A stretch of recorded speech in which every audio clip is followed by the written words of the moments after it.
بسم الله الرحمن الرحيم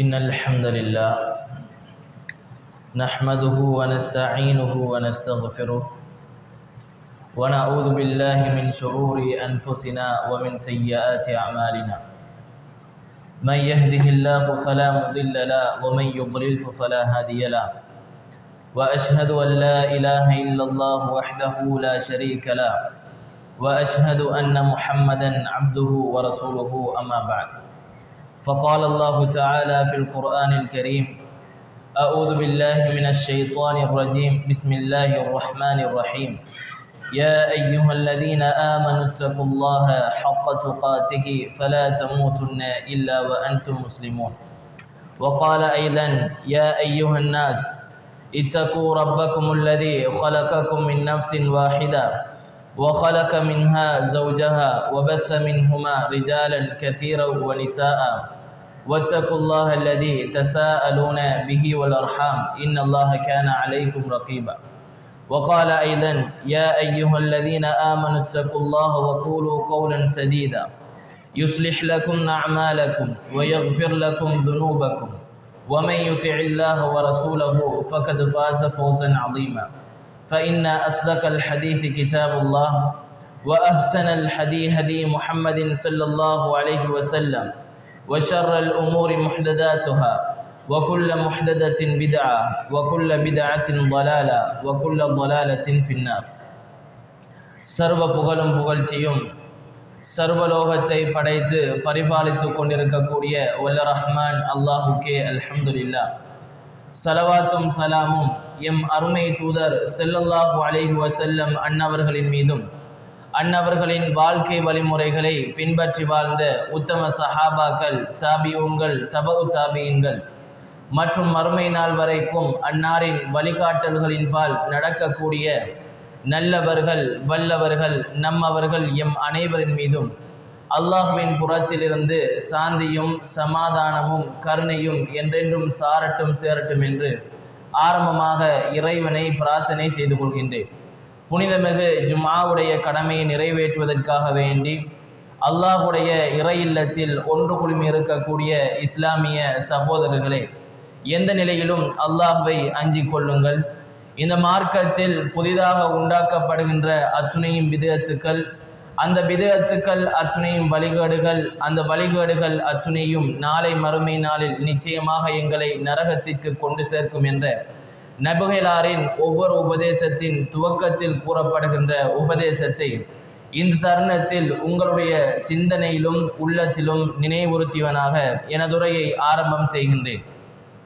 இணை வைத்தல், மோட பழக்க வழக்கங்கள், சடங்கு சம்பிரதாயங்கள், இபாதத்துக்களை பாழாக்கி நாளை மறுமை நாளில் எங்களை நரகத்திற்கு இட்டு செல்லக்கூடிய காரியங்கள் அத்துணையையும் விட்டும் அல்லாஹு தாலா எம் அனைவரையும் பாதுகாப்பானாக. யாருக்கு அரசின் நிழல் என்கின்ற மிக முக்கியமான ஒரு தலைப்பில் நாம் எல்லோரும் அறியப்பட வேண்டிய, எம் உள்ளத்திலெல்லாம் நாம் என்றென்றும் நிலைநிறுத்த வேண்டிய ஒரு மிக முக்கியமான நபிகளாரின் பொன்மொழியினை உங்கள் உள்ளத்திலெல்லாம் நிலைநிறுத்தலாம் என்று எண்ணுகின்றேன். அன்புக்கினிய இஸ்லாமிய சகோதரர்களே, ஆரம்பமாக நாங்கள் ஒரு விடயத்தை விளங்கிக் கொள்ள வேண்டும். இந்த உலகத்தில் நாம் பிறக்கின்ற பொழுதும் ஒரு முஸ்லிமான மனிதனாக நாங்கள் இந்த உலகத்தில் வாழ்ந்து கொண்டிருக்கின்றோம். இப்படியாக வாழ்கின்ற பொழுது அல்லாஹு தஆலா எங்களிடத்தில் எதிர்பார்க்கின்ற சில வணக்க வழிபாடுகள் இருக்கின்றது. இந்த வணக்க வழிபாடுகளை ஒரு மனிதன் செய்ய வேண்டும் என்றால் அதற்கு முன்னால் அல்லாஹ்வும் ரசூலும் காட்டி தந்த சில விடயங்களை கட்டாயமாக அவன் ஈமான் கொள்ள வேண்டும். அப்படி ஈமான் கொள்ள வேண்டிய தலையாய விடயங்களில் மிக முதன்மையாக இருக்கக்கூடியது மறுமை நாள். நாங்கள் இந்த உலகத்தில் வாழ்கின்றோம், முஸ்லிமாக இருக்கின்றோம், மரணிக்கின்றோம். மரணத்தின் பின்னால் எங்களுக்கு கபர் வாழ்க்கை என்கின்ற ஒரு மிக முக்கியமான வாழ்க்கை இருக்கின்றது. அந்த வாழ்க்கை முடிவடைகின்றது. அதற்கு பின்னால் இந்த உலகம் அழிக்கப்படுகின்றது. அதற்கு பின்னால் இந்த உலகம் ஒரு தட்டையாக மாற்றப்பட்டு மிக பெரும் ஒரு விசாரணை மண்டபமாக வருகின்றது. இந்த விசாரணை மண்டபத்தை தான் நாங்கள் மறுமை நாள் என்கின்ற ஒரு பெயர் கொண்டு அழைத்து இன்று வரைக்கும் நாங்கள் இருக்கக்கூடிய அனைவரும் அதனை ஈமான் கொண்டு இருக்கின்றோம், இல்லையா? அப்படி இருக்கக்கூடிய இந்த மறுமை நாளில் அல்லாஹ்வுடைய சில வல்லமைகளும் அல்லாஹ்வுடைய சில குதிரத்துக்களும் அல்லாஹ்வுடைய சில அமலுகுமலிகளும் வெளிப்படக்கூடிய ஒரு தருணமும் இருக்கின்றது. நபிகள் நாயகம் ஸல்லல்லாஹு அலைஹி வஸல்லம் அவர்கள் அதனை இப்படி கூறி காட்டுகின்றார்கள். எப்படி தெரியுமா? முஸ்லிம் என்கின்ற நபிமொழி தொகுப்பில் பதிவு செய்யப்பட்டிருக்கின்றது, சூரியன் மனிதர்களுக்கு ஒரு மைல் அளவுக்கு நெருங்கி வந்துவிடும். மனிதர்கள் தாங்கள் செய்த தவறுகளுக்கு ஏற்ப வியர்வையால் மூழ்கி கொண்டு இருப்பார்கள். சில மனிதர்கள் அவர்களுடைய வியர்வை அவருடைய கரண்டை கால் வரைக்கும் இருக்கும். சில மனிதர்களுடைய வியர்வைகள் அவருடைய முடங்கால் வரைக்கும் இருக்கும். சில மனிதர்களுடைய வியர்வைகள் அவர்களுடைய கழுத்தை தாக்கக்கூடிய அளவிற்கு இருக்கும் என்று இந்த உலகத்தில் மனிதன் செய்யக்கூடிய பாவமான காரியங்களுக்கு ஏற்ப அல்லாஹ்வுடைய இந்த விசாரணை மண்டபத்தில் அந்த வெயிலினுடைய உஷ்ணத்தின் காரணமாக மனிதனை வியர்வை மூழ்கி அடித்துக் கொண்டு இருக்கும் என்கின்ற மிக முக்கியமான ஒரு அச்ச செய்தியை நபிகளார் ஸல்லல்லாஹு அலைஹி வஸல்லம் அவர்கள் இந்த மனித சமுதாயத்திற்கு அடையாளப்படுத்துகின்றார்கள்.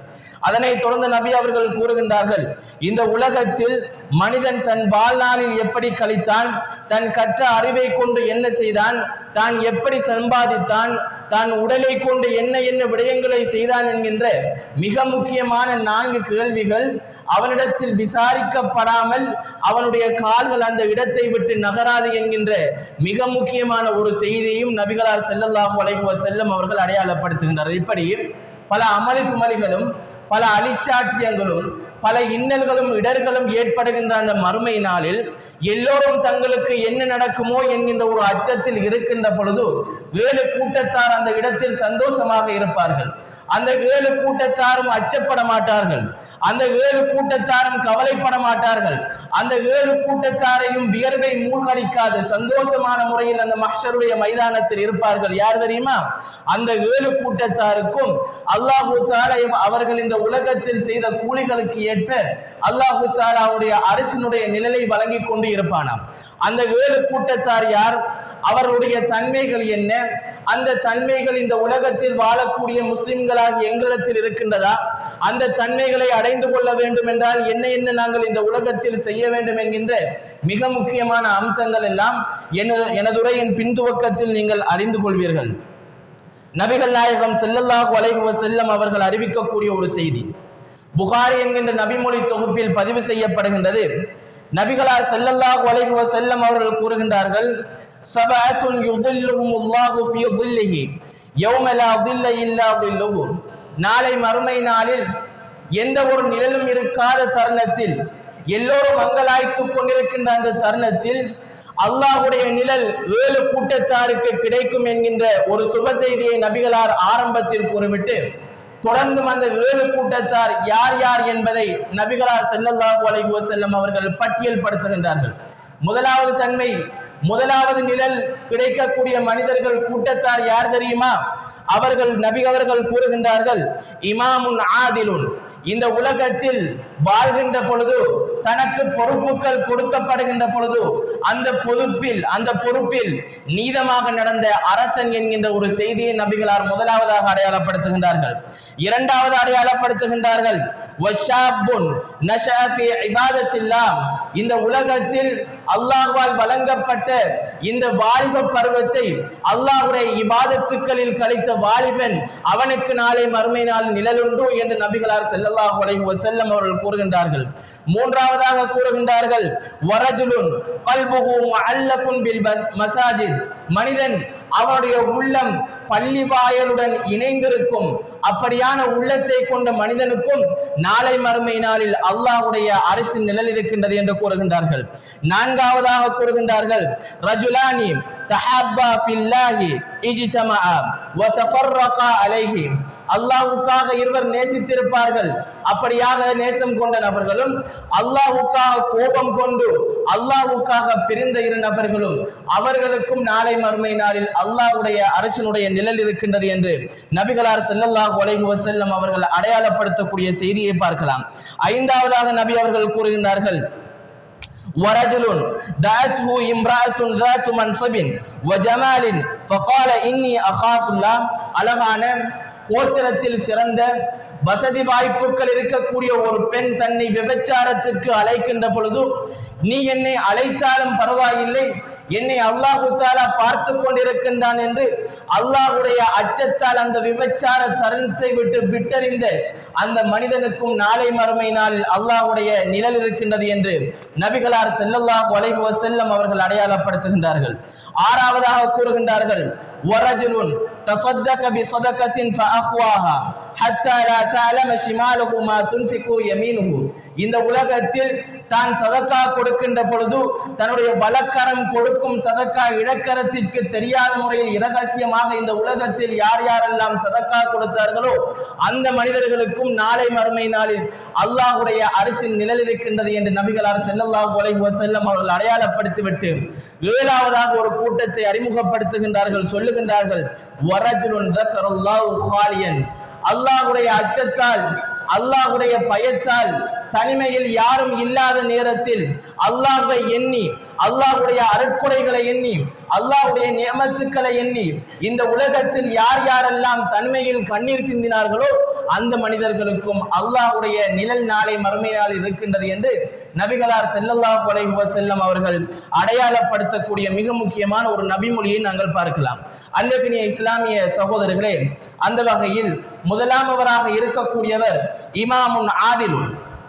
இந்த உலகத்தில் நாங்கள் வாழ்கின்ற பொழுதும் அல்லாஹ் தஆலா எங்களுக்கு நியமத்துக்காக பல பொறுப்புகளை தருகின்றான்.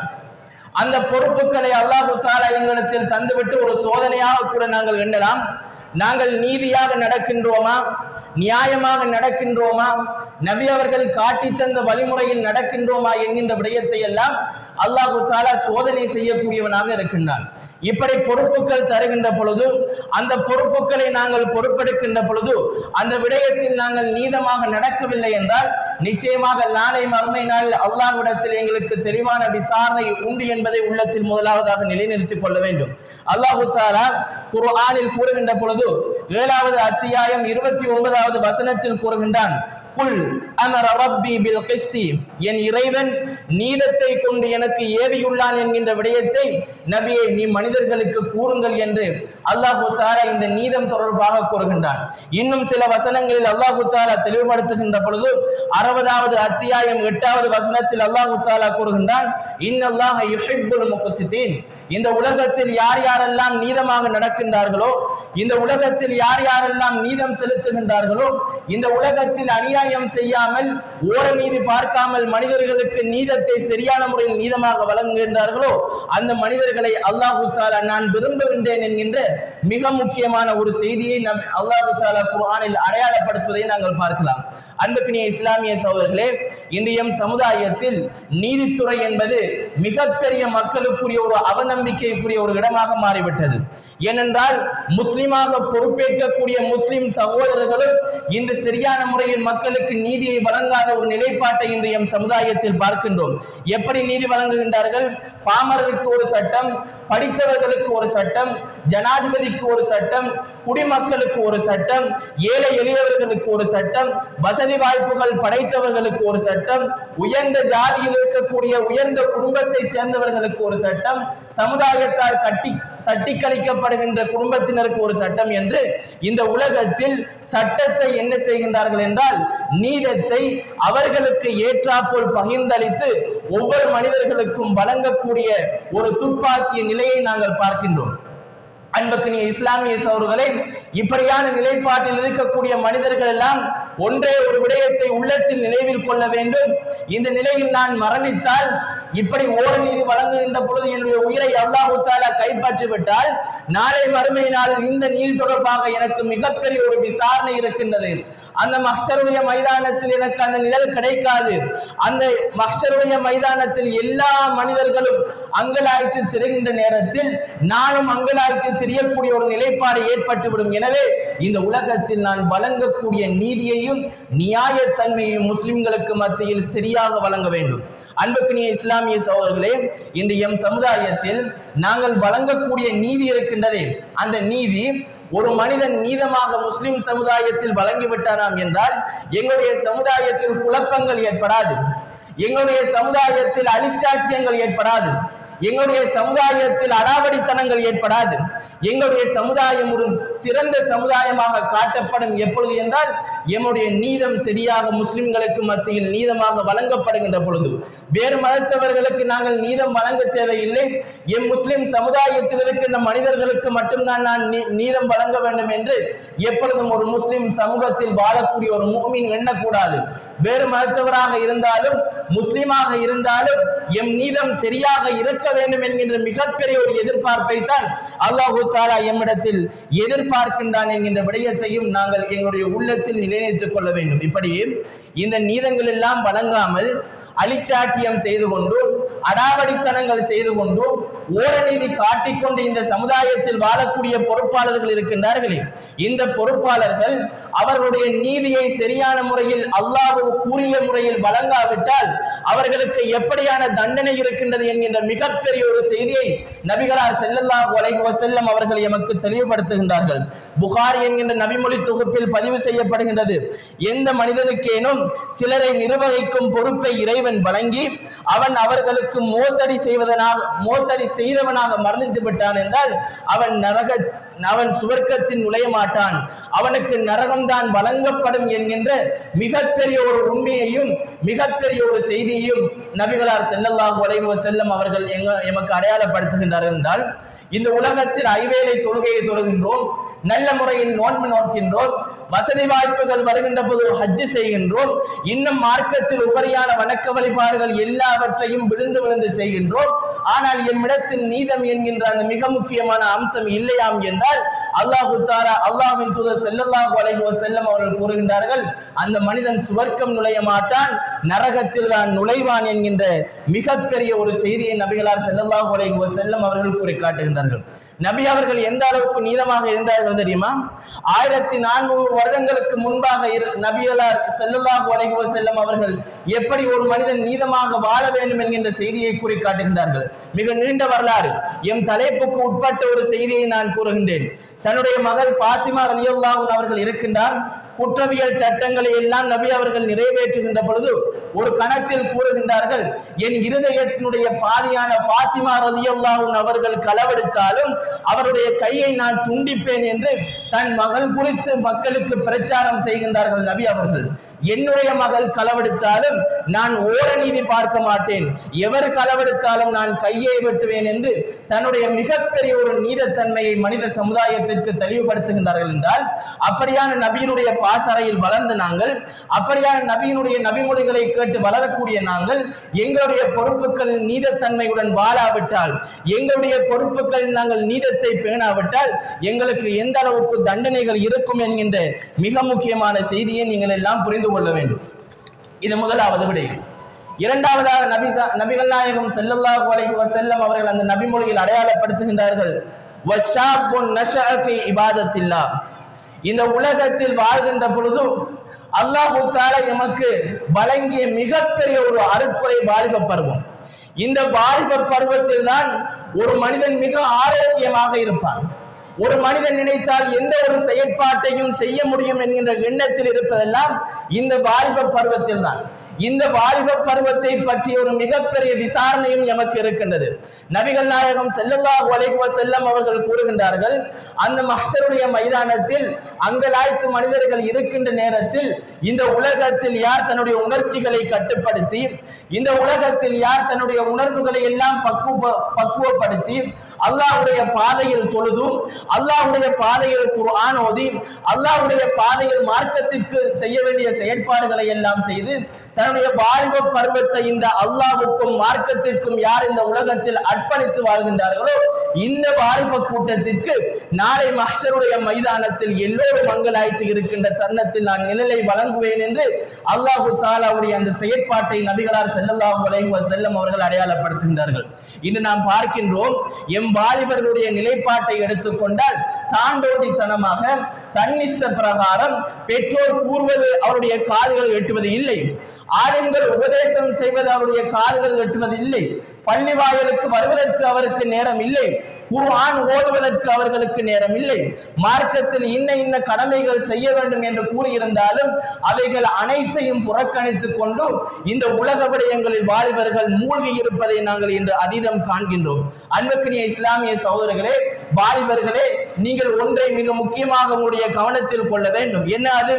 உங்களுடைய வீடுகளை எடுத்துக்கொண்டால் உங்களுக்கு என்று தனியான ஒரு அறை இருக்கின்றது, உங்களுக்கு தனியான ஆடை அணிகள் இருக்கின்றது, உங்களை அலங்கரிக்கக்கூடிய அழகு சாதன பொருட்கள் உங்களுக்கு தனியாக இருக்கின்றது, நீங்கள் வீதியில் உலா வருவதற்கு உங்களுக்கு தனியான வாகனங்கள் இருக்கின்றது. இவை எல்லாவற்றையும் தந்த அல்லாஹ்வுடைய அல் குர்ஆன் இந்த உலகத்தில் வாழக்கூடிய வாலிபர்களிடத்தில் தனிப்பட்ட முறையில் இது நான் நாளாந்தம் ஓடக்கூடிய குர்ஆன் என்று ஒரு குர்ஆனை உங்களால் காட்ட முடியுமா? இன்று விரல் விட்டு எண்ணக்கூடிய அளவிற்கு அந்த வாலிபர்கள் வாழ்கின்றார்கள் என்றால் அவர்கள் நிச்சயமாக அவருடைய உள்ளத்தில் கவனத்தில் கொள்ள வேண்டும்.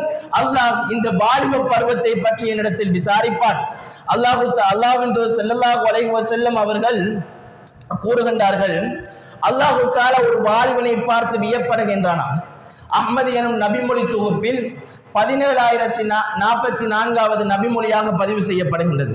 அல்லாஹ் தஆலா இந்த உலகத்தில் ஒரு வாலிபனை பார்த்து வியப்படுகின்றானாம். யார் அந்த வாலிபன்? தன்னுடைய வாலிப பருவத்தில், தன்னுடைய ஆரோக்கியமாக இருக்கின்ற பருவத்தில், தன்னுடைய வாலிப பருவத்தில் இருக்கக்கூடிய அந்த நிலைப்பாடுகளை எல்லாம், தன்னுடைய வாலிப பருவத்தில் இருக்கக்கூடிய அவருடைய செயற்பாடுகளை எல்லாம் அல்லாஹ்வுடைய பாதையில் கழித்தானே, அல்லாஹ்வுடைய தொழுகையில் கழித்தானே, அல்லாஹ்வுடைய குர்ஆனை திலாவத் செய்வதில் ஓதுவதில் கழித்தானே, நபியாருடைய மார்க்கத்தை கற்பதில் கழித்தானே, பள்ளி வாயல்களில் மஜ்லிஸ்கள் ஏற்படுகின்ற பொழுது அந்த மஜ்லிஸ்களில் இருந்து மார்க்க அறிவை கற்றுக்கொண்டானே, இப்படியான தன்னுடைய வாலிப பருவத்தை அல்லாஹ்வுடைய பாதையில் கழித்த மனிதனை, வாலிபனை பார்த்து அல்லாஹ் தஆலா வியப்படைகின்றான் என்கின்ற மிக முக்கியமான ஒரு செய்தியை நபிகளார் ஸல்லல்லாஹு அலைஹி வஸல்லம் அவர்கள் எமக்கு அடையாளப்படுத்துகின்றார்கள். புகாரி எனும் நபிமொழி தொகுப்பில் 5052வது ஹதீஸ் வருகின்றது. எப்படி என்றால், அப்துல்லாஹ் இப்னு அம்ர் ரலியல்லாஹு அன்ஹு அவர்கள் வீட்டில் இருக்கின்றார்கள், திருமணம் முடிக்கப்பட்டு விட்டது, இரவில் முழுமையாக நின்று வணங்குகின்றார்கள், குர்ஆனை அதிகமாக ஓதுகின்றார்கள், அதிகமாக நோன்பு நோக்கின்றார்கள். இப்படியாக நல்ல விடயங்கள் எல்லாம் செய்து கொண்டிருக்கின்ற பொழுது இந்த அப்துல்லாஹ் இப்னு அம்ர் ரலியல்லாஹு அன்ஹுடைய தந்தை நபிகளாரிடத்தில் செல்கின்றார். சென்று கூறுகின்றார், யா ரசூலல்லாஹ், என்னுடைய மகன் திருமணம் முடித்து விட்டார், ஆனால் அவருடைய மனைவியிடத்தில் சென்று போய் கேட்டால் எந்த ஒரு திருப்தியையும் காணவில்லை. காரணம், அவர் இரவு முழுக்க இப்படியான வணக்கங்களில் ஈடுபடுகின்றார். யா ரசூலல்லாஹ், நான் என்ன செய்வது என்கின்ற ஒரு கேள்வியை வினவுகின்றார். நபிகளார் ஸல்லல்லாஹு அலைஹி வஸல்லம் அவர்கள் அப்துல்லாஹ் இப்னு அம்ர் ரலியல்லாஹு அன்ஹு அவர்களை அழைத்து, தோழரே, இப்படியான ஒரு குற்றச்சாட்டு வந்திருக்கின்றது, நீங்கள் என்ன செய்கின்றீர்கள் என்று கேட்கின்றார்கள். நபி அவர்களிடத்தில் அந்த சஹாபி கூறுகின்றார், யா ரசூலல்லாஹ், நான் இரவு முழுக்க குர்ஆனை ஓதுகின்றேன், நான் இரவு முழுக்க நின்று வணங்குகின்றேன், நான் அதிகமாக நோன்புகள் நோக்கின்றேன், நான் அல்லாஹ்வுக்கு விருப்பமான ஒரு மனிதனாக ஆகிக் கொண்டிருக்கின்றேன் யா ரசூலல்லாஹ் என்று தன்னுடைய நடவடிக்கைகளை தெளிவுபடுத்துகின்றார்கள். நபி அவர்கள் கூறுகின்றார்கள், அந்த விடயங்கள் எல்லாவற்றையும் முறைப்படுத்தியது ஒரு பக்கம் இருக்கட்டும், அந்த சஹாபாக்களுடைய ஆசையை பாருங்கள். தான் திருமணம் முடித்தாலும், தான் ஒரு வாலிபனாக இருந்தாலும் என்னுடைய நிலைப்பாடு அல்லாஹ்வுக்கு பொருத்தமாக இருக்க வேண்டும், என்னுடைய வாயால் வருகின்ற வார்த்தைகள் எல்லாம் குர்ஆனிய வசனங்களாக இருக்க வேண்டும், நான் செய்யக்கூடிய செயற்பாடு தொழுகையாக இருக்க வேண்டும், நான் நோக்கக்கூடிய நோன்பு அல்லாஹ்வுக்கு பொருத்தமாக இருக்க வேண்டும், நான் அல்லாஹ்வை நெருங்க வேண்டும் என்கிற உயரிய நோக்கத்தால் தன்னுடைய வாலிப பருவத்தை அப்துல்லாஹ் இப்னு அம்ர் ரலியல்லாஹு அன்ஹு அவர்கள் கழிக்கின்றார்கள் என்றால், இன்று எம் சமுதாயத்தில் இப்படியான ஒரு நிலைப்பாடு இருக்கின்றதா? எப்படி எல்லாம் யோசிக்கின்றார்கள் தெரியுமா? அடாவடித்தனமான யோசனைகள். எப்படி நான் இப்படியான நடிகர்களை போன்று ஆடை அணிய வேண்டும், நான் இப்படியான நடிகர்களை போன்று என்னுடைய சிகை அலங்காரத்தை நான் கொண்டு வர வேண்டும், என்னுடைய தாடியை நான் இப்படி வெட்ட வேண்டும் என்று அந்நிய கலாச்சார செயற்பாடுகளை தன்னுடைய உடம்பில் நஜீஸ்களை பூசுவதை போன்று இன்று வாழக்கூடிய வாலிபர்கள், முஸ்லிமான வாலிபர்கள், முஹம்மது அஹ்மது என்கின்ற பெயரில் இருக்கக்கூடியவர்கள் இப்படியான அடாவடித்தனமான செயற்பாடுகளை செய்து கொண்டிருப்பதை நாங்கள் பார்க்கின்றோம். எனவே அன்புக்குரிய இஸ்லாமிய சகோதரர்களே, குறிப்பாக வாலிபர்களே, நீங்கள் கவனத்தில் கொள்ள வேண்டிய மிக முக்கியமான ஒரு விடயம் இருக்கின்றது. உங்களுடைய வாலிப பருவத்தை அல்லாஹ் தஆலா நாளை மறுமை நாள் விசாரிப்பான். அது நிச்சயமானது, அது உறுதியானது. இந்த உலகத்தில் அல்லாஹ்வுடைய பாதையில் வாலிப பருவத்தை கழித்த மனிதன் மட்டும்தான் நாளை மறுமை நாளில் அதற்கான தெளிவான பதிலை கூறி மஹ்ஷருடைய மைதானத்தில் அந்த நிலையை அடைந்து கொள்வான் என்கின்ற செய்தியை நானும் நீங்களும் புரிந்து கொள்ள வேண்டும். அன்புக்குரிய இஸ்லாமிய சகோதரர்களே, எங்களுக்கு எல்லாம் தெரியும், நபிகள் நாயகம் ஸல்லல்லாஹு அலைஹி வஸல்லமுடைய காலத்தில் 70 சஹாபாக்கள் ஹாபிர்கள் கொல்லப்பட்டார்கள். அந்த ஹாபிர்கள் கிராமப்புறத்தில் இருந்து வந்த சிலர், எங்களுக்கு மார்க்கத்தை கற்றுத்தருவதற்கு சிலர் தேவைப்படுகின்றார்கள், அவர்களை எங்களுக்கு அனுப்பி வையுங்கள் என்று கூறிய பொழுது நபிகளார் ஸல்லல்லாஹு அலைஹி வஸல்லம் அவர்கள் 70 ஹாபில்களை, குர்ஆனை மனனம் செய்த மனனவாதிகளை அனுப்பி வைக்கின்றார்கள். அந்த மனனவாதிகள் அத்துணை பேரும் அவருடைய கைகளால் கொல்லப்படுகின்றார்கள். ஜிப்ரீல் அலைஹிஸ்ஸலாம் அவர்களின் மூலமாக அவர்கள் கொல்லப்பட்டு விட்டார்களாம் என்கின்ற செய்தி நபி அவர்களுக்கு எட்டி வைக்கப்படுகின்றது. இந்த 70 பேரும் யாரும் தெரியுமா? இந்த 70 பேரும் நபி அவர்களுடைய அந்த நபி மொழியில் வருகின்ற பொழுது ஒரு வாசகம் வருகின்றது, அல் குர்ஆ, அல் குர்ஆ, குர்ஆனை தெளிவாக ஓதக்கூடியவர்கள், குர்ஆனில் தேர்ச்சி பெற்றவர்கள், மார்க்க அறிவை அறிந்து கொண்ட மிக பெரும் அறிஞர்கள் தான் இந்த 70 பேரும். 70 பேரும் வாலிபர்களாக காணப்படுகின்றார்கள். இவர்கள் மார்க்கத்தை கற்பார்கள், பிறருக்கு கற்றுக் கொடுக்கக்கூடிய மிக பெரும் இளைஞர்களாக காணப்படுகின்றார்கள். நேரம் கிடைக்கின்ற பொழுதெல்லாம் கிணறுகளுக்கு சென்று தண்ணீர் அள்ளி கொண்டு வந்து மஸ்ஜிதுகளில் உளி செய்ய வருகின்ற மனிதர்களுக்கு கொடுப்பார்களாம். அந்த உளி செய்துவிட்டு மிஞ்சுகின்ற தண்ணீர்கள் எல்லாவற்றையும் கொண்டு போய் சந்தைகளில் விற்றுவிட்டு அந்த பணத்தின் மூலமாக திண்ணை தோழர்களுக்கு உதவி செய்யக்கூடிய மிகப்பெரிய ஒரு பண்பை கொண்டவராக இந்த 70 ஹாபில்களும் காணப்படுகின்றார்கள். எப்படி கழிக்கின்றார்கள் அவருடைய வாழ்க்கையை? குர்ஆனில் கழிக்கின்றார்கள், பிறருக்கு உதவி செய்வதில் கழிக்கின்றார்கள், பிறருக்கு நன்மை செய்வதில் கழிக்கின்றார்கள், மார்க்கத்தை கற்றுக் கொடுப்பதில் கழிக்கின்றார்கள் என்று எம் சமுதாயத்தில் இஷா தொழுகைக்கு பிறகு ஒரு பயான் நிகழ்ச்சி ஏற்பாடு செய்யப்படுகின்றது. ஏதேனும் ஒரு மார்க்க விடயத்தை கற்றுக் கொடுக்க போகின்றார்கள் என்று ஆளுங்கள் முன்வருகின்ற பொழுது எந்த வாலிபர்களாவது நான் இந்த விடயத்தை கற்க வேண்டும், அதனை நடைமுறைப்படுத்த வேண்டும் என்கின்ற செயற்பாட்டில் நாங்கள் அமர்ந்திருக்கின்றோமா? கிடையாது. ஏன் காரணம் என்றால் அவர்கள் இஷா தொழுகைக்கு பள்ளிக்கு வருவதே கிடையாது. இப்படியான துப்பாக்கிய நிலைகள் எம் சமுதாயத்தில் இருக்கின்றது. எனவே பெற்றோர்கள் எல்லாம் இந்த விடயத்தில் மிக கண்ணும் கருத்துமாக இருக்க வேண்டும். உங்களுடைய வாலிப பிள்ளைகளை பற்றி நாளை மறுமை நாளில் உங்களிடத்தில் விசாரிக்கப்படும் என்கின்ற மிக முக்கியமான அந்த உன்னத நோக்கத்தையும் உயரிய எண்ணத்தையும் உள்ளத்தில் நிலைநிறுத்திக் கொள்ளுங்கள். மூன்றாவதாக நபிகளார் ஸல்லல்லாஹு அலைஹி வஸல்லம் அவர்கள் அடையாளப்படுத்தினார்கள், வரஜுலுன் கல்புஹு முஅல்லகுன் பில் மசாஜித். மூன்றாவது அல்லாஹ்வுடைய அரசினுடைய நிழல் பெறக்கூடிய கூட்டத்தார் யார் தெரியுமா? அவர்களுடைய உள்ளம் பள்ளி வாயிலோடு இணைந்திருக்கும். யாருடைய உள்ளமெல்லாம் இந்த பள்ளி வாயலுடன் இணைந்திருக்குமோ அந்த மனிதர்களுக்கு நாளை மறுமை நாளில் அல்லாஹ்வுடைய நிழல் கிடைக்கும் என்கின்ற மிக பெரும் ஒரு செய்தியை நபிகளார் ஸல்லல்லாஹு அலைஹி வஸல்லம் அவர்கள் அடையாளப்படுத்துகின்றார்கள். சாதாரணமாக நாங்கள் வந்து சமூகம் அளித்து விட்டு கதைத்து விட்டு செல்லக்கூடிய ஒரு இடமல்ல இது. இது ஒரு வீடு அல்ல, இது அல்லாஹ்வுடைய ஆலயம். இதற்கென்று ஒரு கண்ணியம் இருக்கின்றது. பள்ளி வாயிலுக்குள் வந்தால் கதைகளை நிறுத்தாட்டிவிட்டு அல்லாஹ்வை நினைவு கூறுகின்ற விடயங்களை தங்களுடைய நாவுகளை நினைக்க வேண்டும். அப்படியான செயற்பாடுகளை செய்து கொண்டு பள்ளி வாயிலை விட்டு செல்வது என்றால் நம்முடைய உள்ளத்தில் எப்பொழுது கவலை ஏற்படுகின்றதோ அப்பொழுதுதான் அந்த உள்ளம் பள்ளி வாயிலுடன் இணைந்திருந்த ஒரு உள்ளமாக காட்டப்படும். அப்படியான உள்ளம் இருக்கின்றதே, அந்த உள்ளத்திற்குத்தான் நாளை மறுமை நாளில் அல்லாஹ்வுடைய அரசினுடைய நிழல் கிடைக்கும் என்கின்ற மிக முக்கியமான ஒரு செய்தியை நபிகளார் ஸல்லல்லாஹு அலைஹி வஸல்லம் அவர்கள் அடையாளப்படுத்துகின்றார்கள். புகாரி எனும் நபிமொழி தொகுப்பில் 1181வது ஹதீஸாக நபி அவர்கள் அடையாளப்படுத்தி கூறுகின்றார்கள், யார் மாலை நேரமாகவோ அல்லை காலை நேரமாகவோ பள்ளிவாசலுக்கு செல்கின்றாரோ அவர் செல்வதற்கும் வருவதற்கும் அல்லாஹ் தஆலா அவருக்கு சுவர்க்கத்தில் மிக பெரும் ஒரு விருந்து உபசாரத்தை ஏற்படுத்துகின்றான் என்று இந்த பள்ளி வாயலுக்கு மனிதன் வருவது தொடர்பாக நபி அவர்கள் இந்த நபி மொழியை கூறி காட்டுகின்றார்கள். எனவே அன்புக்குரிய இஸ்லாமிய சகோதரர்களே, இன்று எங்களுடைய உள்ளம் இணைந்திருக்கிறது எதோடு தெரியுமா? களியாட்டங்களோடு. இன்று எங்களுடைய உள்ளம் இணைந்திருக்கின்றது சினிமா தியேட்டர்களோடு. இன்று நம்முடைய உள்ளம் இணைந்திருக்கின்றது தேவையற்ற விடயங்களோடும். மார்க்கத்திற்கு புறம்பான செயற்பாடுகள் ஏதேனும் சமூகத்தில் நடக்கின்றதாம் என்றால் அந்த இடத்தில் இந்த மனிதனை காணாமல் இருக்க முடியாது. அப்படி எம் சமுதாயத்தில் இருக்கக்கூடிய பல முஸ்லிம்களும் வாலிபர்களும் இப்படியான இடங்களில் உள்ளத்தை இணைத்துக் கொண்டிருப்பதை நாங்கள் பார்க்கின்றோம். ஆனால் மார்க்கம் வலியுறுத்துவது என்ன? உங்களுடைய உள்ளம் எல்லாம் பள்ளி வாயிலுடன் இணைந்திருக்க வேண்டும். நீங்கள் பள்ளி வாயிலுடன் உங்களுடைய உள்ளத்தில் இணைத்திருத்தீர்கள் என்றால் நாளை மறுமை நாளில் எல்லோரும் அங்கலாய்க்கின்ற நேரத்தில் என்னுடைய அரசினுடைய நிழலை நீங்கள் சுவைத்துக் கொண்டிருப்பீர்கள் என்கின்ற செய்தியை நபிகளார் ஸல்லல்லாஹு அலைஹி வஸல்லம் அவர்கள் அடையாளப்படுத்துவதை நாங்கள் பார்க்கலாம்.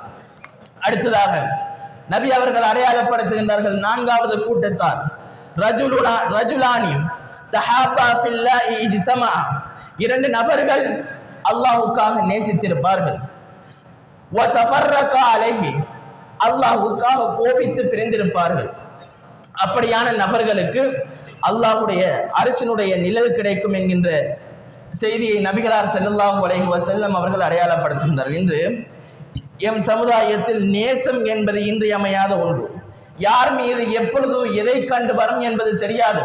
சில நேரங்களில் அவருடைய நற்குணத்தை கண்டு வந்திருக்கும், சில நேரம் அவருடைய அழகை கண்டு வந்திருக்கும், சில நேரம் அவருடைய பணத்தை கண்டு வந்திருக்கும். இப்படி உலக இலாபங்களை எண்ணி எங்களுடைய நேசங்கள் இன்று பலருடைய உள்ளத்தில் இருந்து கொண்டிருக்கின்றது. ஆனால் அல்லாஹ்வின் தூதர் ஸல்லல்லாஹு அலைஹி வஸல்லம் அவர்கள் எதனை சொல்கின்றார்கள்?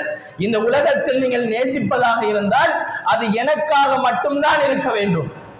நீங்கள் ஒரு நண்பரை நேசிக்கின்றீர்கள் அல்லது ஒரு பெண்ணை நேசிக்கின்றீர்கள் என்றால் அந்த நேசம் எனக்காக மட்டும்தான் இருக்க வேண்டும். நீங்கள் ஒரு பெண்ணை அல்லது ஒரு நண்பரை அல்லது உங்களுடைய குடும்ப உறுப்பினர்களை வெறுக்கின்றீர்கள் என்றால் அந்த வெறுப்பும் எனக்காக வேண்டிதான் இருக்க வேண்டும் என்கின்ற மிக பெரும் ஒரு செய்தியை நபிகளார் ஸல்லல்லாஹு அலைஹி வஸல்லம் அவர்கள் அடையாளப்படுத்துகின்றார்கள். நபி அவர்கள் கூறக்கூடிய மிக முக்கியமான செய்தி முஸ்லிமின் நபிமொழி தொகுப்பில் பதிவாகின்றது.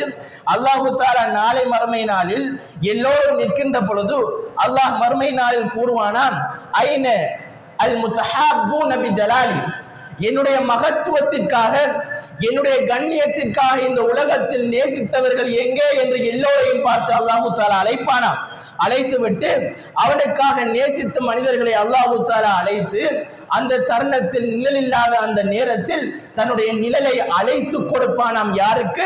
இந்த உலகத்தில் பணத்திற்காக நேசித்தவர்களுக்கு அல்ல, இந்த உலகத்தில் அழகிற்காக நேசித்தவர்களுக்கு அல்ல, இந்த உலகத்தில் சொத்து செல்வங்களை அடைந்து கொள்ள வேண்டும் என்பதற்காக நேசித்தவர்களுக்கு அல்ல, அல்லாஹ்வுக்காக இந்த உலகத்தில் யார் யாரெல்லாம் பிற மனிதர்களை நேசித்தார்களோ அந்த மனிதர்களை அல்லாஹ் தஆலா அழைத்து தன்னுடைய நிழல் இல்லாத சந்தர்ப்பத்தில் நிழலை கொடுப்பான் என்கின்ற மிக முக்கியமான செய்தியை நபி அவர்கள் கூறக்கூடியதை நாங்கள் பார்க்கலாம். அபூதாவுதில் வரக்கூடிய மிக முக்கியமான ஒரு செய்தி, நபி அவர்கள் கூறுகின்றார்கள், மன் அஹப்ப லில்லாஹி வ அப்கத லில்லாஹி வ அஅதா லில்லாஹி வ மனஅ லில்லாஹி ஃபக்கத் இஸ்தக்மலல் ஈமான்.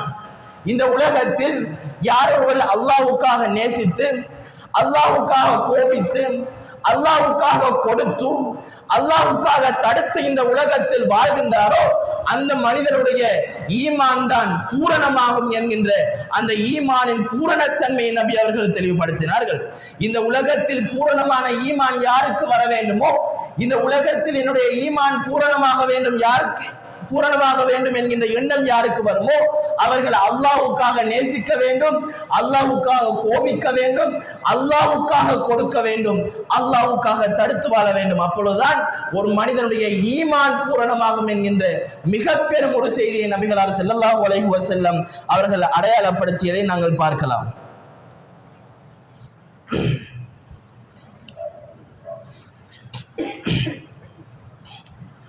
அல்ஹம்துலில்லாஹி அல்லதி கஃபா வஸலாமுஹு அலா இபாதிஹி அல்லதீன இஸ்தஃபா அம்மா பஅத்.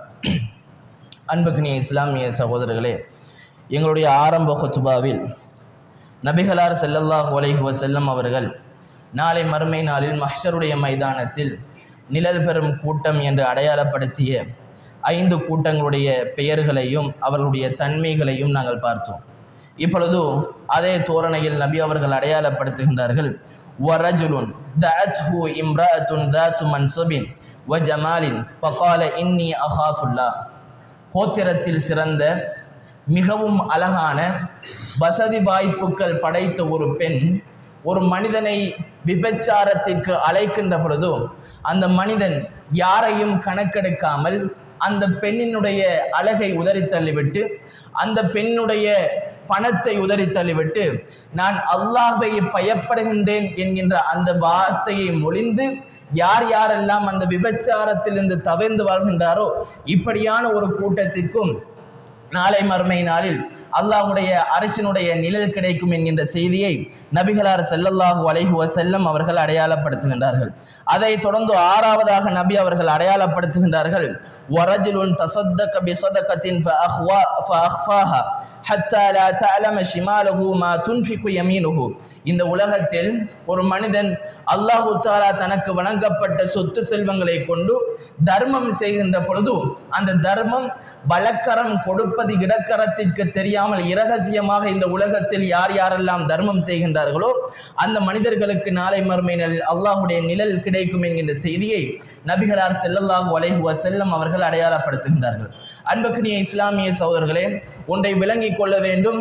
இந்த உலகத்தில் இருக்கக்கூடிய சொத்துக்கள், செல்வங்கள், நிலங்கள் அத்துணையும் அதற்குரிய பொறுப்புதாரி, அதற்குரிய உரிமையாளன் அல்லாஹு தஆலா. நாங்கள் அதற்குரிய உரிமையாளன், அதற்குரிய பொறுப்புதாரி என்கின்ற ஒரு எண்ணத்தை எங்களுடைய உள்ளத்தில் வைக்கக்கூடாது. காரணம், அதை பரிபலிப்பதற்கும் அதனை மேற்கொள்வதற்கும் செயற்படுத்துவதற்கும் தான் அல்லாஹு தஆலா இந்த உலகத்தில் ஒரு பிரதிநிதியாக எம்மை ஆக்கியிருக்கின்றானே தவிர எங்களிடத்தில் இருக்கக்கூடிய சொத்துக்கள், செல்வங்கள் அத்துணையும் யாருக்கு சொந்தம் என்கின்ற கேள்வி எம்மிடத்தில் யாராவது கேட்டால் எங்களுடைய வார்த்தை ஒன்றாகத்தான் இருக்கும், இவை அனைத்தும் அல்லாஹுக்கு சொந்தம் என்பது. இப்படி அல்லாஹு தஆலா இந்த உலகத்தில் வாழ்கின்ற பொழுது பல மனிதர்களுக்கு அதீத சொத்துக்களையும் செல்வங்களையும் வழங்கி இருக்கின்றான். ஒரு மனிதன் தன்னுடைய நிலைமைகளுக்கும் தன்னுடைய தேவைகளுக்கும் மேலால் சொத்துக்களையும் செல்வங்களையும் வைத்துக் கொண்டிருக்கின்ற பொழுதும் அந்த மனிதனுடைய உள்ளத்தில் ஒரு எண்ணம் தோன்ற வேண்டும், என்னை விட இல்லாமல் இருக்கக்கூடிய மனிதர் எம் சமுதாயத்தில் இருக்கின்றார், அவருக்கு நான் கொடுத்து உதவ வேண்டும் என்கின்ற எண்ணம் எங்களுடைய உள்ளத்தில் வர வேண்டும். அப்பொழுதுதான் நாங்கள் ஒரு முஃமினாக அடையாளப்படுத்தப்படுவோம். அல்லாஹு தஆலா குர்ஆனில் முத்தகீன்களுடைய பண்புகளை அடையாளப்படுத்துகின்ற பொழுது முதலாவது கூறி காட்டக்கூடிய பண்பு அல்லதீன யுன்ஃபிகூன ஃபிஸ் ஸர்ராஇ வல் ضர்ரா. அவர்கள் யார் என்றால் வறுமையான நிலையிலும் செல்வமான நிலையும் அல்லாஹ்வுடைய பாதையில் தர்மம் செய்யக்கூடியவர்களாக இருப்பார்கள் என்கின்ற செய்தியை அல்லாஹு தஆலா அடையாளப்படுத்துகிறான். எனவே அன்பான இஸ்லாமிய சகோதரர்களே, எங்களுக்கு சதக்காக்கள், தான தர்மங்கள் கொடுக்கின்ற வாய்ப்புகள் வருகின்ற பொழுது அதனை கொடுக்க வேண்டும். அதுவும் எப்படி கொடுக்க வேண்டுமா? இரகசியமாக கொடுக்க வேண்டுமா? இது எதற்கு மாற்றம் என்றால், இன்றைய சமுதாயத்தில் வாழக்கூடிய சிலரை நாங்கள் பார்க்கலாம். சிலர் அதிகமாக தர்மம் செய்கின்றார்கள். காரணம், பள்ளி வாயிலில் ஒரு நிர்வாகத்தில் எனக்கு ஒரு இடம் கிடைக்க வேண்டும் என்பதற்காக வேண்டி அதிகமாக தர்மம் செய்கின்றார்கள். பல மனிதர்கள் என்னை புகழ்ச்சியாக பேச வேண்டும், புகழாங்கிதம் கொள்ள வேண்டும் என்பதற்காக வேண்டி தர்மம் செய்கின்றார்கள். பலரிடத்தில் என்னை பற்றி பேச வேண்டும், புகழ வேண்டும், சோசியல் மீடியாக்கள் இந்த விடயத்தை பகிர வேண்டும் என்பதற்காக வேண்டி பெருமைக்காக இன்றைய சமுதாயத்தில் பல மனிதர்கள் கொடை கொடுப்பதை நாங்கள் பார்க்கின்றோம். இப்படியான கொடையாளிகளுக்கு நாளை மறுமையினால் எந்த ஒரு கூலியும் கிடைக்காது என்கின்ற செய்தியை நபி அவர்கள் இப்படி ஒரு ஹதீஸில் சொல்லி காட்டுகின்றனர். எப்படி தெரியுமா? நாளை மறுமை நாளில் 3 நபர்கள் அல்லாஹ்விடத்தில் வருவார்களாம். வந்து அல்லாஹ்விடத்தில் தான் செய்த செயற்பாட்டிற்குரிய கூலியை கேட்பார்களாம். முதலாமவராக ஒருவர் வருவார். இந்த உலகத்தில் அல்லாஹ்வுடைய பாதையில் போர் தொடுத்து தன்னுடைய உயிரை அல்லாஹ்வுடைய பாதையில் மாய்த்தவர் வந்து, யா அல்லாஹ், இந்த உலகத்தில் உனக்காக என்னுடைய உயிரை நான் விட்டேன், அதற்கான கூலியை எனக்கு வழங்கு என்று கூறுகின்ற பொழுது அல்லாஹு தஆலா கூறுவானாம், நீ இந்த உலகத்தில் எனக்காக உன்னுடைய உயிரை விடவில்லை, நீ உயிரை விட்டதனுடைய நோக்கம் இந்த உலகத்தில் நீ வீரன் என்று கருதப்பட வேண்டும் என்பதற்காக வேண்டி, எனவே நீ நரகத்தில் நுழைந்து கொள் என்று அனுப்பி விடுவானாம். இரண்டாவது ஒருவராக வருவார், இந்த தான தர்மங்கள் செய்தவர். இவர் வந்து அல்லாஹ்விடத்தில், யா அல்லாஹ், இந்த உலகத்தில் வாழ்கின்ற பொழுது நீ எனக்கு வழங்கிய சொத்துக்களையும் செல்வங்களையும் கொண்டு உன்னுடைய பாதையில் நான் அதிகமாக தான தர்மங்கள் செய்தேன், எனவே எனக்கான கூலியை நீ வணங்கு என்று அல்லாஹ்விடத்தில் கேட்டு நிற்பாராம். அப்பொழுது அல்லாஹு தஆலா கூறுவானாம், மனிதனே, இந்த உலகத்தில் வழங்கிய சொத்துக்கள், இந்த உலகத்தில் நீ கொடுத்த சதக்காக்கள் எல்லாம் என்னிடத்தில் நெருங்க வேண்டும், என்னிடத்தில் நன்மைகளை அடைந்து கொள்ள வேண்டும் என்கின்ற உயரிய நோக்கத்துக்காக அல்ல. நீ கொடுத்ததனுடைய நோக்கம் இப்படி பள்ளி வாயில் ஒரு நிர்வாகத்தில் இருக்க வேண்டும், நீ கொடுத்ததனுடைய நோக்கம் உன்னை மனிதர்கள் புகழாங்கிதம் கொள்ள வேண்டும், நீ கொடுத்ததனுடைய நோக்கம் மனிதர்களும் நீ புகழ்ச்சியாக பெருமையாக பிறரிடத்தில் பேச வேண்டும் என்பதற்காக வேண்டி, எனவே என்னிடத்தில் அதற்கான கூலி இல்லை என்று நீ நரகத்தில் நுழைந்து கொள் என்று அல்லாஹு தஆலா இந்த 2ஆம் அவரை அனுப்புவானா. எனவே அன்புக்குரிய இஸ்லாமிய சகோதரர்களே, நாங்கள் சதக்காக்கள் கொடுக்கின்ற பொழுதும் இஹ்லாஸாக உள தூய்மையுடன் நான் அல்லாஹ்வுக்கு இந்த சதக்காவை கொடுக்கின்றேன், இதனூடாக நான் அல்லாஹ்வை நெருங்க வேண்டும், அதனூடாக நான் சுவர்க்கத்தை அடைய வேண்டும் என்கின்ற உயரிய நோக்கத்தை உள்ளத்தில் பதித்துக் கொண்டு நாங்கள் சதக்கா கொடுத்தோம் என்றால் அந்த சதக்காவுக்கான கூலி அல்லாஹ்விடத்தில் எதிர்பார்க்கப்படும். அல்லாஹு தஆலா அதனுடைய கூலியை எமக்கு வழங்குவான் என்பதில் எந்த ஒரு சந்தேகமும் இல்லை. எனவே அன்புக்குரிய இஸ்லாமிய சகோதரர்களே, நாங்கள் சதக்காக்கள் கொடுக்கின்ற பொழுது மிகவும் கண்ணும் கருத்துமாக கவனமாக மனிதருடைய புகழ் வார்த்தைகளை எல்லாவற்றையும் செவியில் ஏற்காமல் சதக்கா கொடுத்தோம் என்றால் அந்த சதக்காவுக்கு அல்லாஹ்விடத்தில் கூலி இருக்கின்றது. அல்லாஹ்வின் தூதர் ஸல்லல்லாஹு அலைஹி வஸல்லம் அவர்கள் இப்படி எல்லாம் அடையாளப்படுத்திவிட்டு இறுதியாக ஒருவரை அடையாளப்படுத்துகின்றார்கள். யார்? வரஜுலுன் தக்கரல்லாஹு காலியன்.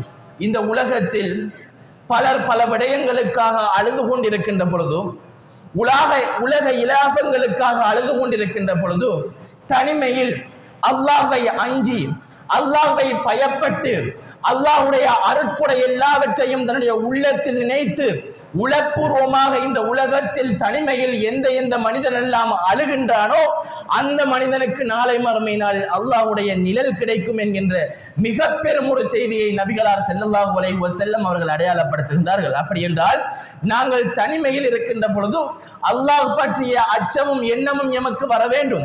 இன்று அப்படியான நிலைமை எம் உள்ளத்தில் இல்லை. காரணம், எம் மத்தியில் பாவங்கள் அதிகரித்து விட்டது. பாவங்கள் எல்லாம் எங்களுடைய உள்ளத்தை பிடித்து எங்களுடைய உள்ளம் கருமையாக மாறி எதற்கு அழ வேண்டும் என்கின்ற ஒரு புத்தி இல்லாத நிலைமையில் இன்று எம் சமுதாயத்தில் பலர் அழுது கொண்டிருப்பதை நாங்கள் பார்க்கின்றோம். உலக இலாபங்களுக்கு அழுகின்றார்கள், சொத்துக்கள் சேர்க்கவில்லை, செல்வங்கள் சேர்க்கவில்லை என்பதற்காக அழுகின்றார்கள், காதலி என்னை விட்டு சென்று விட்டார் என்பதற்காக அழுகின்றார்கள். இப்படி உலக இலாபங்களுக்கு எங்களுடைய கண்ணீரிலிருந்து கண்ணீர் துளி வருகின்றதே தவிர அல்லாஹ்வை அஞ்சி அல்லாஹ்வை பயப்பட்டு அல்லாஹ்வை நாணம் கொண்டு இன்று என் சமுதாயத்தில் பல மனிதர்களுடைய கண்களால் கண்ணீர் வருகின்றதா என்று கேட்டால் அது மிக பெரும் ஒரு கேள்வி அடையாளமாகவே இருந்து கொண்டிருக்கின்றது. நபிகள் நாயகம் ஸல்லல்லாஹு அலைஹி வஸல்லம் அவர்கள் கூறினார்கள், நாளை மறுமை நாளில் 2 கண்களை நரகம் தீண்டாதாம். முதலாவது கண் எது தெரியுமா? அல்லாஹ்வுக்காக வேண்டி அச்சப்பட்டு அழுத கண். ஐனுன் பகத் மின் ஹஷ்யத்தில்லாஹ். அல்லாஹ்வுடைய பயத்தாலும் அல்லாஹ்வுடைய அச்சத்தாலும் இந்த உலகத்தில் எந்த கண்கள் எல்லாம் அழுததோ அந்த கண்களை நரகம் தீண்டாது என்றால் அப்படியான மனிதர்களுக்கு சுவர்க்கம் தான் என்கின்ற மறைமுகமான செய்தியை நபிகள் நாயகம் ஸல்லல்லாஹு அலைஹி வஸல்லம் அவர்கள் அடையாளப்படுத்துவதை நாங்கள் பார்க்கலாம். அதே நேரம் நபிகள் நாயகம் ஸல்லல்லாஹு அலைஹி வஸல்லம் அவர்கள் கூறுகின்றார்கள், யார் அல்லாஹ்வை நினைத்து அவனது கண்களில் இருந்து அல்லாஹ்வின் பயத்தினால் கண்ணீர் வடியும் அளவிற்கு அது தாரையாக நனைகின்றதோ அவரை அல்லாஹ் மறுமையில் தண்டிக்க மாட்டான், அவருக்கு சோதனைகளை கொடுக்க மாட்டான் என்கின்ற மிக பெரும் ஒரு செய்தியை நபிகளார் ஸல்லல்லாஹு அலைஹி வஸல்லம் அவர்கள் கூறுகின்றார்கள். அல்லாஹ்வுக்கு பிடித்த 2 துளிகள் இருக்கின்றது. ஒன்று அல்லாஹ்வுடைய அச்சத்தால் அழுகின்ற கண்ணீர் துளி, இன்னும் ஒன்று அல்லாஹ்வுக்காக போர் தொடுத்து தன்னுடைய இரத்தத்தை கொடுக்கின்ற இரத்த துளி. எனவே அன்பான இஸ்லாமிய சகோதரர்களே, இந்த விடயத்தை கவனத்தில் கொள்ள வேண்டும். இப்படி உலக இலாபங்களுக்காக உலக நோக்கங்களுக்காக அழுவதை தவிர்த்து அல்லாஹ்வுக்காக நாங்கள் எப்பொழுது கண்ணீர் வடிக்கின்றோமோ அப்பொழுது எங்களுடைய கண்ணீர் துளிக்கு அல்லாஹ்விடத்தில் மிகப்பெரிய கூலி இருக்கின்றது, அல்லாஹ்வுடைய அரசின் நிழல் கிடைப்பதற்கு வாய்ப்பு இருக்கின்றது. எனவே அன்புக்குரிய இஸ்லாமிய சகோதரர்களே, இன்றைய குத்துபாவினுடைய சுருக்கம், நபிகளார் ஸல்லல்லாஹு அலைஹி வஸல்லம் அவர்கள் மறுமை நாளில் அமளி துமளிகள் ஏற்பட்டிருக்கின்ற அந்த தருணத்தில் 7 கூட்டத்தாருக்கு அல்லாஹ்வுடைய அரசின் நிழல் கிடைக்கும் என்று ஒவ்வொருவராக அடையாளப்படுத்துகின்றார்கள். அதில் முதலாவது நீதியான அரசன், 2வது அல்லாஹ்வின் வணக்க வழிபாட்டில் உருவான வாலிபன், பள்ளியோடு தொடர்புடைய மனிதன், 2 அல்லாஹ்வுக்காக நேசித்து ஒன்று சேர்ந்து அல்லாஹ்வுக்காக பிரிந்தவர்கள், அதே நேரம் நல்ல குடும்பத்தை சேர்ந்த ஒரு அழகி தன்னை விபச்சாரத்திற்கு அழைக்கின்ற பொழுது அந்த விபச்சாரத்திலிருந்து தன்னை பாதுகாத்து சென்றவர், தன்னுடைய வலது கரம் கொடுப்பது இடக்கரத்திற்கு தெரியாமல் பார்த்து கொண்டவர், 7வது அல்லாஹ்வை அஞ்சி கண்ணீர் துளி விட்டவர் என்று நபிகளார் ஸல்லல்லாஹு அலைஹி வஸல்லம் அவர்கள் நிழல் பெறக்கூடிய 7 கூட்டத்தாரை எமக்கு அறிமுகப்படுத்தி இருக்கின்றார்கள், சொல்லி இருக்கின்றார்கள். எனவே யாரிடத்திலெல்லாம் இந்த தன்மைகள் இல்லையோ அவர்கள் இதனை உருவாக்கி கொள்ளுங்கள். நீங்கள் அப்படி உருவாக்கி கொண்டால் இந்த 7 கூட்டத்தில் ஒரு கூட்டத்திலாவது நீங்கள் நிழல் பெறுவீர்கள் என்கின்ற செய்தியை உங்களுடைய உள்ளத்தில் எல்லாம் நிலைநிறுத்துவனாக முடிக்கின்றேன். வ ஆகிரு தஅவானா அல்ஹம்துலில்லாஹி ரப்பில் ஆலமீன். அகிமிஸ் ஸலாம்.